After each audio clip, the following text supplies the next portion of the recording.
Alright guys, my air conditioner, the heat pump has just kicked on to defrost mode.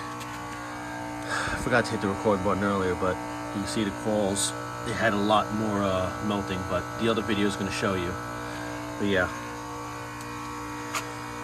you can see the fan stopped, and now it's bringing in the heat air, the hot air from inside the house to melt the coils. As you can see, the melt is already almost gone.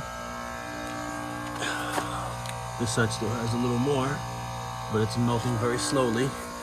And when the defrost cycle is done, it'll kick back on to normal cycle in a second. My last video, I waited a few minutes, but it took forever to kick into defrost mode, so I had to stop it and ended up waiting out here for 15 minutes, waiting for it to kick on, but now it's kicked on. I don't see any steam yet, but I can definitely smell it. Yeah, it smells. You definitely smell it, but you can't see the steam, at least not yet. But definitely look at the coils have damn near melted away. Well, the ice at least.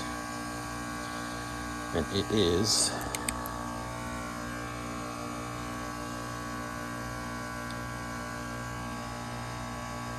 thermostat's wrong, it's going to go down. It's about 37 degrees right now, and we're in Orlando, Florida during this cold spurt we're getting.